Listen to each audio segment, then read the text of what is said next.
여호와 우리 주여, 주의 이름이 온 땅에 어찌 그리 아름다운지요. 주의 영광이 하늘을 덮었나이다. 주의 대적으로 말미암아 어린아이들과 젖먹이들의 입으로 권능을 세우시며 이는 원수들과 부복자들을 잠잠하게 하려 하십니다. 주의 손가락으로 만드신 주의 하늘과 주께서 베풀어 주신 달과 별들을 내가 보니 사람이 무엇이기에 주께서 그를 생각하시며 인자가 무엇이기에 주께서 그를 돌보시나이까. 그를 하나님보다 조금 못하게 하시고 영화와 존귀로 관을 씌우셨나이다. 주의 손으로 만드신 것을 다스리게 하시고 만물을 그 발 아래 두셨으니 곧 모든 소와 양과 들 짐승이며 공중의 새와 바다의 고기와 바닷길에 다니는 것이니이다.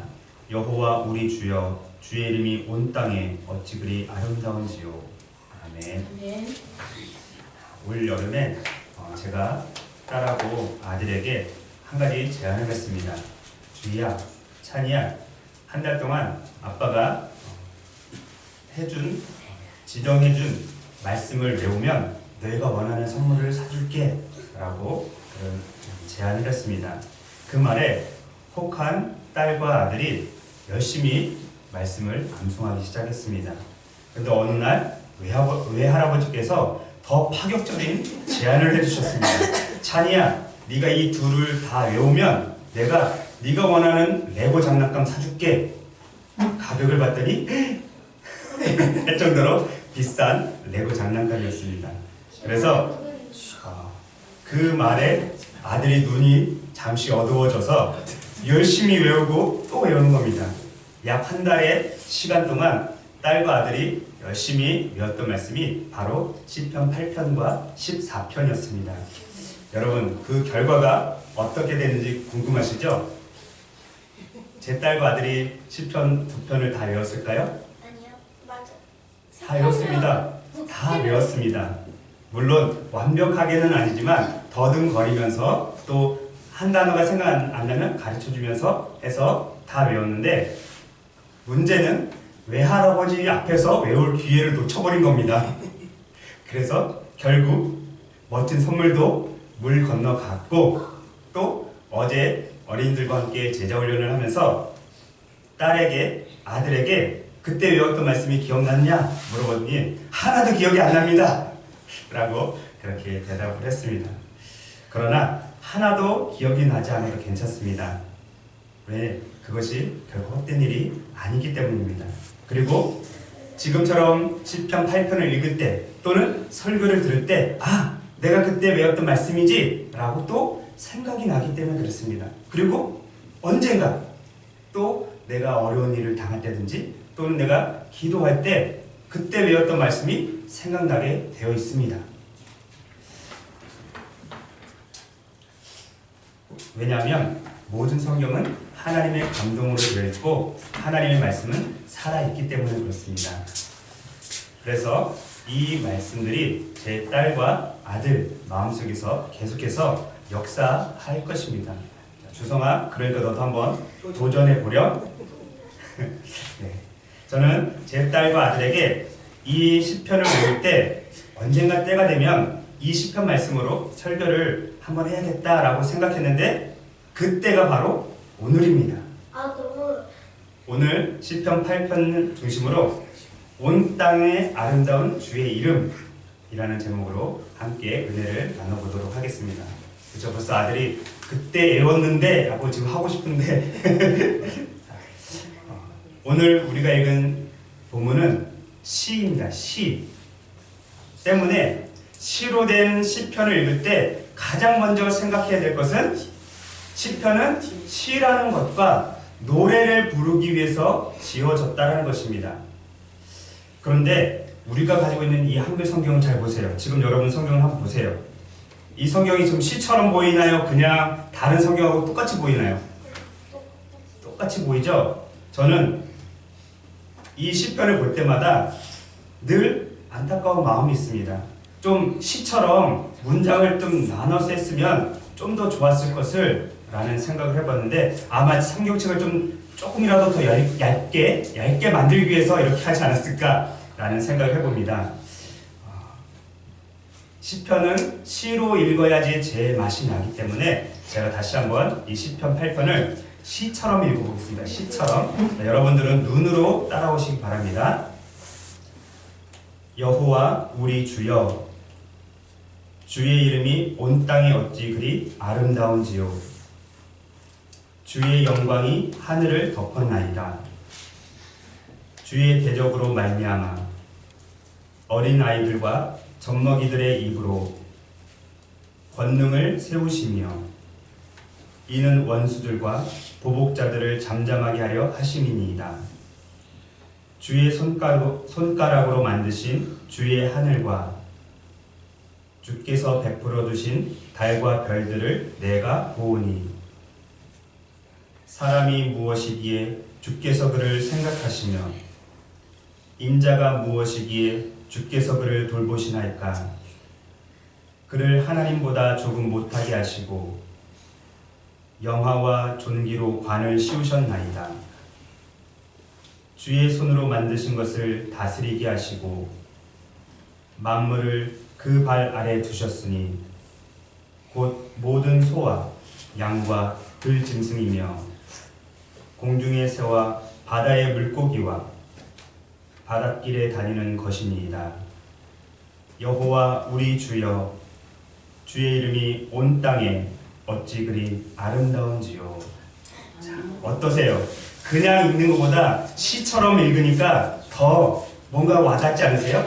그런데 이렇게 읽으면 시편을 1년 동안 읽어도 다 못 읽을 수도 있으니까 성경을 편집하는 분들이 아주 붙여서 착착착착 해놓은 것 같습니다.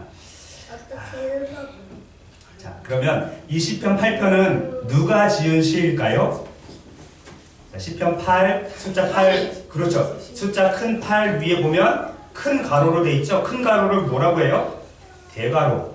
대가로 안에 뭐라고 써 있어요? 다윗의 시, 인도자를 따라 빛에 맞춘 노래. 그래요. 이 시편 8편은 다윗이 썼다라는 거고, 그러면 인도자를 따라서 깃딧에 맞춘 노래라고 했는데, 깃딧이 뭘까요? 깃딧. 악기. 오, 어떻게 하셨어요? 찍었는데, 네. 깃딧은 학자들도 아직까지 정확한 의미를 잘 모른대요.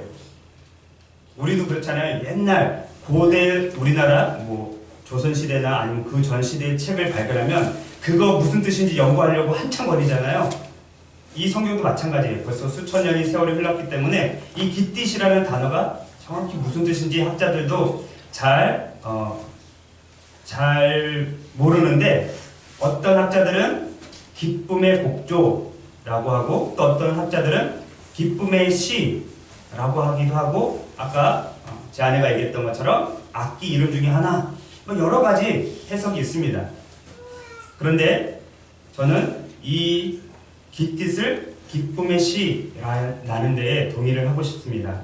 그래서 말씀을 준비하면서 이 다윗이 이 기쁨의 시를 언제 지었고 또 그렇게 지은 후에 어떻게 노래를 불렀는지 궁금해졌습니다. 그래서 그때 당시의 상황으로 한번 들어가서 상상해 보았습니다. 여러분도 저와 함께 상상의 날개를 펼치시고 함께 들어가 보시기 바랍니다. 그날도 여느 날과 같이 다윗은 푸른 초장과 맑은 시냇물이 있는 곳으로 아버지의 양떼를 이끌고 나갔습니다. 양떼들이 푸른 초장에서 풀을 뜯고 시냇물을 마시는 동안 다윗은 시원한 바위 그늘을 찾아서 들어갔습니다. 그리고 팔베개를 하고 누웠습니다. 아, 시원하다.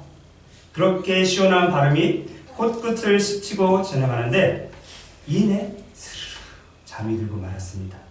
얼마나 오랫동안 잠을 잤는지 눈을 떠보니까 어느새 해가 뉘엿뉘엿 지고 있었던 것입니다. 그래서 순간 다윗이 누운 자리에서 스프링처럼 튕겨져 나와서 아버지 양떼들에게 달려갑니다. 그리고 숫자를 셉니다. 1마리, 2마리, 3마리, 4마리, 5마리, 999마리, 100마리. 다 있네. 그리고 그 자리에서 앉습니다. 어머니가 싸준 점심 도시락을 점심 겸 저녁으로 먹습니다. 우리말로 점저를 먹은 겁니다. 점저를 먹은 다음에 다시 하늘을 쳐다봅니다. 매일 쳐다보는 밤하늘이었지만 오늘따라 그 하늘이 달라 보였습니다. 밤하늘을 밝히고 있는 아주 커다랗고 둥근 달, 그리고 그 주위에서 쏟아질 것처럼 아름답게 반짝이는 영롱한 별들, 그리고 별똥별 하나가 꼬리를 흔들면서 사라집니다. 말로 표현할 수 없는 무언가가 뇌리를 스치고 지나갑니다. 순간 시상이 떠오릅니다. 시상이 뭘까요? 시를 쓰는 사람들이 갑자기 떠오르는 생각을 시상이라고 해요. 시상이 떠오릅니다. 다윗은 밤하늘에 떠있는 달과 별들을 쳐다본 채로 메고 있던 가방 속에서 뭔가 꺼냅니다.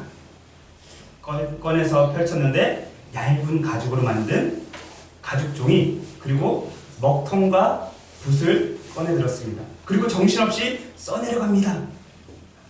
여호와 우리 주여, 주의 이름이 온 땅에 어찌 그리 아름다운지요. 주의 영광이 하늘을 덮었나이다. 주의 손가락으로 만드신 주의 하늘과 주께서 베풀어 주신 달과 별들을 내가 보오니 사람이 무엇이기에 주께서 그를 생각하시며 인자가 무엇이기에 주께서 그를 돌보시나이까. 그리고 콧노래를 부르면서 곡조를 붙여봅니다. 순간 한 편의 시와 노래가 완성이 되었습니다. 그래서 이제는 옆구리에 차고 있던 하프를 꺼내서 방금 지었던 시를 노래로 부르기 시작합니다. 여호와 우리 주여, 주의 이름이 온 땅에 어찌 그리 아름다운지요. 어찌 그리 아름다운지요. 미소년의, 저는 미소년이 아니라 그런 음성이 안 나지만 이 미소년의 아름다운 음성은 어떤 가수도 따라할 수 없을 정도로 아름다웠습니다. 양떼들은 늘 들어왔던 이 다윗의 목소리에 귀를 기울이고 있었습니다. 양떼들은 주인이 부르는 노래의 내용의 뜻이 무엇인지 전혀 알아듣지 못했습니다. 그러나 그의 목소리만큼은 알아들었습니다. 아, 우리 주인의 목소리구나. 우리 주인 지금 노래하고 있구나. 양떼들은 이제 다윗의 노래소리는 넓은 들판을 지나서 밤하늘까지 울려 퍼집니다. 그리고 그 노래는 하늘 끝까지 올라가서 하늘에 닿았습니다. 노래를 다 마친 다윗은 하프를 다시 옆구리에 끼고 아버지의 양떼를 몰고 집으로 돌아갔습니다. 뼈를 에이는 듯한 밤공기는 차지 않았습니다. 오히려 시원하기까지 했습니다. 작은 불빛 하나 없는 광야길이 하나도 무섭지가 않았습니다. 왜냐하면 다윗은 성령의 감동으로 써내려간 시를 기쁨의 노래로 부르면서 돌아갔기 때문에 그렇습니다. 제가 그냥 상상해서 이렇게 써본 건데 괜찮죠? 네. 19세기에 영국의 아주 유명한 설교자였던 찰스 스펄전이라는 목사님이 계셨습니다. 그 목사님께서 이렇게 말을 합니다. 황혼이 지고 저녁이 되었을 때 밖으로 나가서 별이 촘촘히 빛나는 밤하늘 아래서 이 노래를 불러보자. 바로 이런 상황에서 시인의 마음속에 처음으로 이런 시상이 떠올랐을 것이다. 약 200년 전에 살았던 분이니까 200년 전에는 그래도 좀 나았을 거예요. 그렇죠? 지금 밤에 여러분들 옥상에 올라가서 별을 한번 보세요. 몇 개가 있을까요? 저는 100개 넘게. 아니요. 저 용인에 이사 와서 제일 많이 센 게 7개인가? 제 눈에는 7개밖에 안 보이던데. 서울은 완전 서울은 우리 2개나 하나밖에 못 봤잖아. 그 중에 하나는 인공위성. 자, 다윗 시대에 지금으로부터 약 몇 년이 지났을까요? 3년. 아니요. 3,000년. 아니요. 맞아요. 3,000년. 3,000년 전이에요. 3,000년 전. 3,000년 전에 하늘은 어땠을까요? 그래요. 별이 쏟아질 것처럼 많았을 거예요. 3,000년 전에는. 삼성과 묘성과 북두칠성과 여러분들 아는 별 이름 다 대보세요. 네, 그런 것까지 볼 수 있었는지 모르겠지만 아무튼 엄청난 별들을 보면서 그렇게 노래를 불렀던 것입니다. 그때 별이 지금 그 별이에요. 전혀 바뀌지 않았어요. 그 중에 없어진 별 모르겠어요. 있긴 있겠지만 몇 개 안 돼요. 거의 다 있어요. 그런데 단 하나 다른 것이 있다면 그때 환경과 지금의 환경이 다르다는 거예요. 환경이 오염이 돼서 지금은 그렇게 많은 별들을 볼 수가 없습니다. 재작년에 요르단에 갔었는데 요르단에서 텐트에서 하룻밤을 지내면서 밤하늘을 보러 갔었는데 함양 시골에서 보는 별과 별 차이가 없었어요. 요르단에서 보는 밤하늘의 별과 모르겠어요. 다른 분은 더 많이 보는 것처럼 느껴질지 모르겠지만 제가 봤을 때는 그 별이나 이 별이나 별 차이 없더라고요. 요르단이나 대한민국이나 별 차이 없었어요. 그만큼 오염이 전 세계적으로 많이 됐다는 얘기예요. 그리고 관광객들이 많이 오니까 텐트 옆에 불을 너무 환하게 밝혀놨어요. 그러니 그 불빛 때문에 더더욱 별들이 잘 안 보이는 거예요. 그럼에도 불구하고 우리는 밤에 길을 가다 하늘을 한번 쳐다보시기 바랍니다. 오늘 밤에 한번 쳐다보세요. 그리고 이 시편 8편으로 노래를 한번 불러보시기 바랍니다. 꼭 기쁨의 곡조가 아니어도 괜찮습니다. 곡조는 아무거나 붙여도 좋습니다. 제가 어떤 목사님의 설교를 들어봤는데 어떤 목사님이 시골 교회를 다녔는데 10년을 다녔는데 10년 동안 곡조가 다 똑같더래요. 1장부터 600장 찬송가 곡조가 다 똑같아요. 다 똑같더래요. 아마 시골에서 교회 다녀본 분들은 알 거예요. 다 똑같아요. 우리 아내는 웃고 있는데 근데 놀랍게도 곡조는 다 똑같아도 다 은혜가 되는 거예요. 우리가 하늘을 쳐다보면서 다윗처럼 여호와 우리 주여 주의 이름이 온 땅에 어찌 그리 아름다운지요.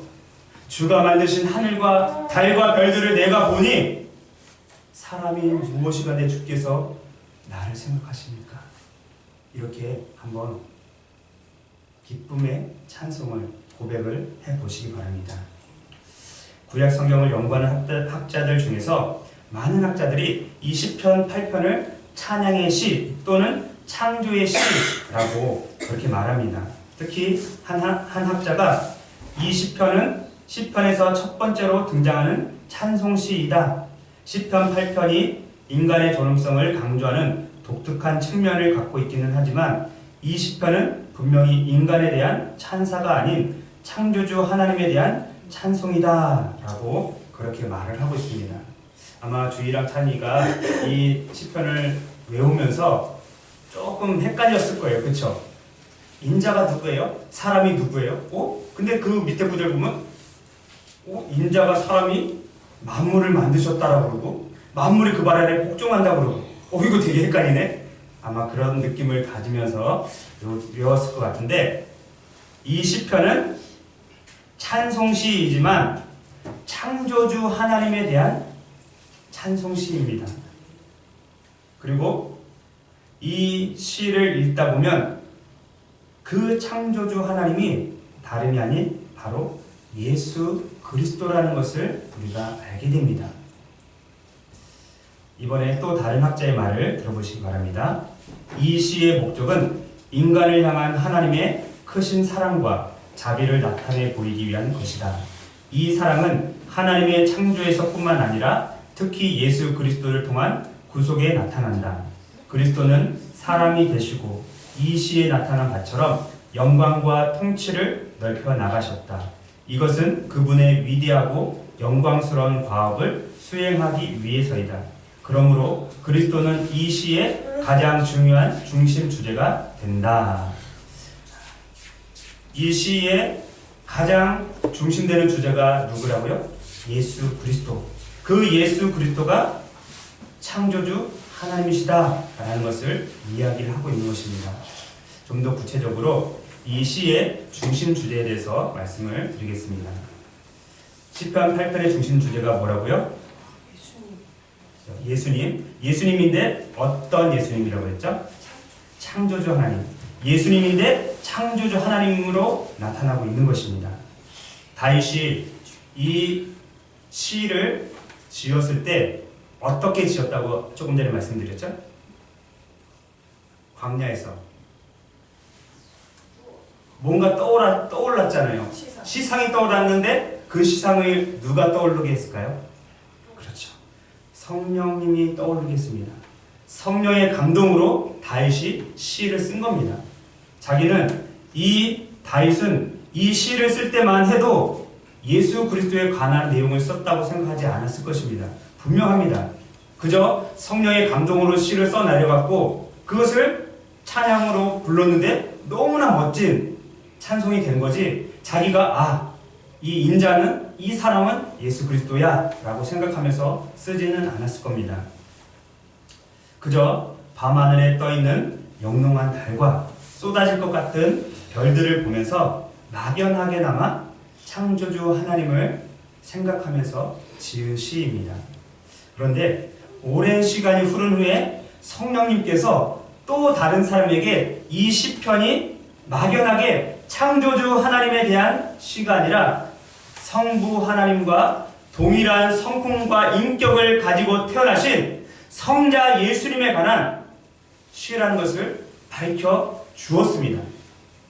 그분 역시 창조주 하나님에 관한 시라고 말을 했습니다. 우리 다 같이 히브리서 2장으로 한번 가보겠습니다. 히브리서 2장. 본문은 펼쳐 놓으시고요. 표시해 놓으시고 히브리서 2장으로 가보겠습니다. 언제나 본문을 표시를 해 놓으세요. 히브리서 2장.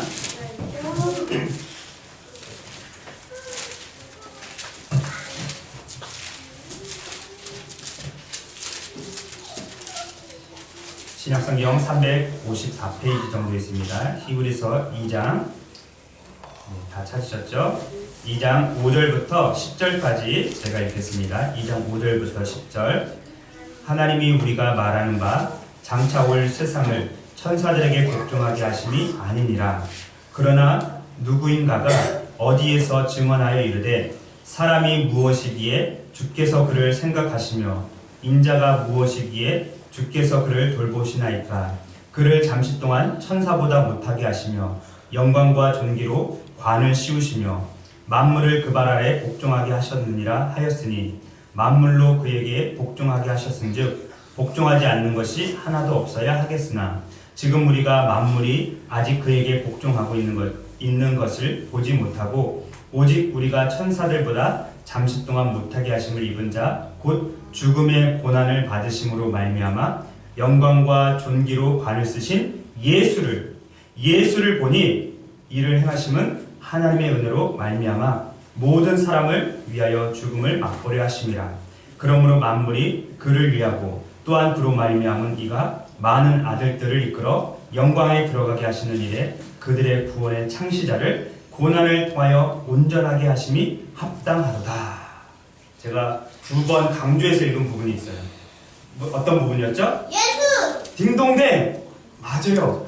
시편 8편을 썼던 다윗이 그때 시를 쓸 때는 누군지 몰랐는데 오랜 시간이 지난 다음에 성령께서 이 히브리서를 쓴 히브리서 기자에게 그 다윗이 썼던 그 인자가, 그 사람이 바로 예수 그리스도다 라고 가르쳐 준 거예요. 자, 상반절에 누군가가 어디에서 증언하여 라고 그렇게 기록을 하고 있는데 누군가가 누구죠? 다윗. 그래요. 우리는 다 알고 있어요. 근데 이 히브리서를 쓴 사람은 몰랐나요? 누군가가 알고 있죠. 반어법이에요. 모든 사람이 다 알아요. 누군가가 그러면 다윗이라는 걸 다 알고 있고요. 그리고 어디에서 증언하는 것, 어디에서 증언했죠? 그렇죠. 시편 8편. 어디에서 증언한 것? 시편 8편 다 알고 있는 거예요. 우리가 대답하기도 전에 먼저 이 저자가 시편 8편 4절에서 6절을 그대로 인용하면서 이야기를 합니다.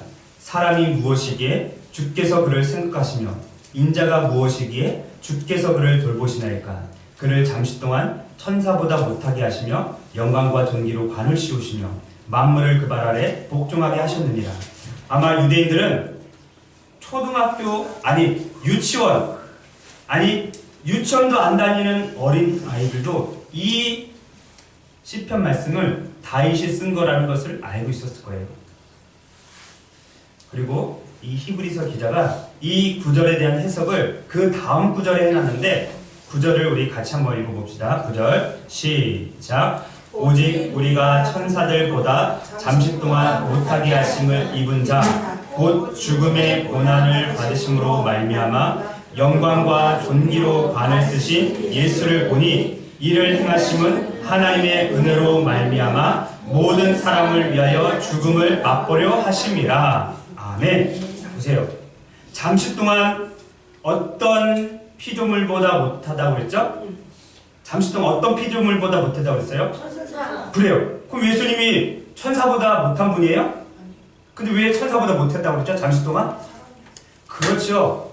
육체를 입고 있을 때 그 잠시 33년 동안만 천사보다 잠깐 못했다. 그러나 그 후로는 훨씬 더 뛰어난 분이다 라는 것을 강조하는 거예요. 왜냐하면 예수님께서 육체로 오셔야만 죽을 수가 있기 때문에, 하나님의 모습 그대로 오셨으면 결코 죽을 수가 없습니다. 그래서 우리와 같이 사람이 되셔서 이 땅에 오신 겁니다. 결국 만물은 그 발 아래 복종하게 되었는데, 예수님이야말로 100% 사람으로 100% 하나님으로 이 세상에 오신 분이십니다. 그리고 계속해서 말하기를 만물을 자기 발 아래 복종하게 하신 분께서 구원의 창시자가 되었다. 그 이유는 많은 아들들을 이끌어 영광에 들어가기 위해서, 쉽게 얘기하면 많은 아들들을 얻기 위해서 구원의 창시자가 되었다 라고 그렇게 말을 하고 있는 것입니다. 우리 10절 말씀 다시 한번 같이 읽어보겠습니다. 10절 시작. 그러므로 만물이 그를 위하고 또한 그로 말미암은 이가 많은 아들들을 이끌어 영광에 들어가게 하시는 일에 그들의 구원의 창시자를 고난을 통하여 온전하게 하심이 합당하도다. 얼마나 놀라운 말씀입니까? 창세 전에 성부 하나님과 성자 예수님과 성령 하나님께서 이미 미리 계획을 하신 겁니다. 우리가 사람을 만들 건데, 만약에 그 사람이 타락을 하면 아들 예수 네가 가거라. 이미 이 세상이 창조되기 전부터 그렇게 세 분 하나님께서 협의를 하신 것입니다. 그래서 예수님께서 이 땅에 육신의 몸을 입고 오시고 십자가의 죽음을 통해서 많은 아들들을 이끌어 영광에 들어가게 하시는 구원의 창시자가 되신 것입니다. 이 사실을 믿으시기 바랍니다. 네, 제 아내밖에 없네요. 자, 아멘은 네, 믿습니다. 옳습니다. 그렇게 되길 바랍니다. 이런 뜻이에요. 자, 그럼 다시 한번 이 사실을 믿으시기 바랍니다. 아멘. 할렐루야. 제가 억지로 아멘을 끌어내는 분들을 별로 안 좋아하거든요. 진짜로요. 그래서 제가 처음으로 해본 2년 만에 처음으로 아멘을 끌어냈습니다. 좋아요. 네, 억지로 끌어내는 거 별로 안 좋은데, 듣다 보면 내가 정말 은혜 될 때는 나도 모르게 아멘이 나와요. 그렇죠? 맞습니다. 동의합니다. 그렇게 될 줄 믿습니다. 이런 뜻이거든요. 다시 본문 10편 8편으로 한번 가보겠습니다. 본문 10편 8편. 항상 본문은 표시해 놓으세요. 10편 8편. 이제 우리는 더 이상 이 시편을 읽을 때 헷갈리지 않게 될 겁니다. 그렇죠? 네. 이 시편에 기록되어 있는 사람, 인자가 누구라고요? 예수님. 이 시편을 쓴 사람이 다윗이고, 이 시편 속에 있는 사람, 인자는 예수님. 그리고 그 예수님이 어떤 분이라고요? 창조. 그렇죠. 창조주 하나님. 창조주 하나님이라는 것을 지금 밝히고 있는 겁니다. 그리고 오늘 주제 온 땅의 아름다운 주의 이름. 예수님은 창조주 하나님이실 뿐만 아니라 온 땅의 아름다운 주의 이름이라고 그렇게 말씀을 하고 있습니다. 예수님께서 하늘과 달과 별과 소와 양과 들짐승과 공중의 새와 바다의 물고기와 바닷길에 다니는 모든 피조물들을 만드셨다라고 지금 이 시편 기자가 이렇게 기록을 하고 있는 겁니다. 그래서 이 예수님의 이름이 얼마나 아름다웠는지 다윗은 주의 영광이 하늘을 덮었다. 예수님의 영광이 하늘을 덮었다라고 말합니다. 그러면 그 주님의 영광이 지금도 하늘을 덮고 있을까요? 이제는 손을 치우셨을까요? 지금도 여전히 하늘이 덮고 있습니다. 우리 눈에 보이지 않지만 하나님의 영광이 이 세상에 충만하게 있습니다. 성령의 감동을 받은 사도 바울이 이렇게 또 기록을 합니다. 그의 능력이 그리스도 안에서 역사하사 죽은 자들 가운데서 다시 살리시고 하늘에서 자기의 오른편에 앉히사 모든 통치와 권세와 능력과 주권과 이 세상뿐 아니라 오는 세상에 일컫는 모든 이름 위에 뛰어나게 하시고 또 만물을 그 발 아래 복종하게 하시고 그를 만물 위에 교회의 머리로 삼으셨느니라. 예수님을 말하는 거예요. 하나님께서 아버지께서 아들에게 모든 전권을 이임하신 거예요. 그래서 아들이신 예수님께서 창조주가 되신 거고 구속자가 되신 거고 심판주가 되시는 거예요. 이제 말씀을 맺도록 하겠습니다. 사랑하는 생명빛 교회 성도 여러분, 그리고 주성아, 오직 예수님만이 온 땅의 아름다운 주의 이름입니다. 그분만이 영광과 찬양과 경배를 받으시기에 합당하신 창조주 하나님이십니다. 예수님의 이름이 온 땅에 아름답다면 그의 손으로 만드신 만물은 어떨까요?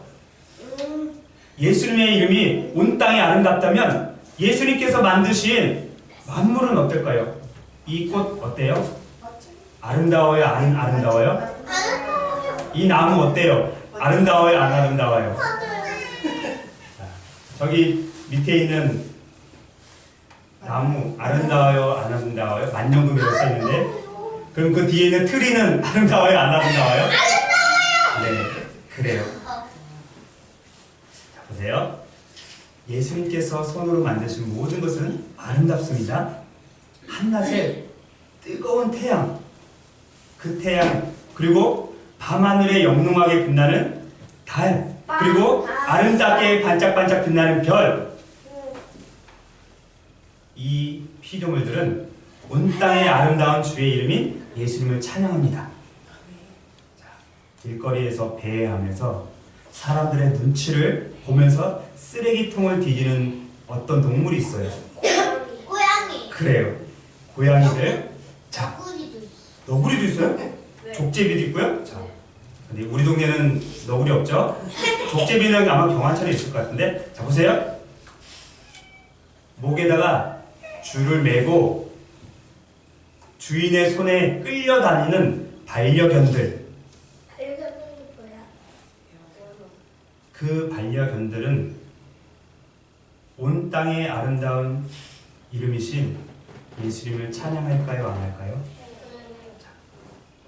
한번 물어봅시다. 나중에 지나가는 반려견이 있으면 잠깐만요. 제가 한번 물어볼 게 있어요. 야, 강아지야, 너 하나님 찬양하니? 그러면 뻥뻥 할 거예요.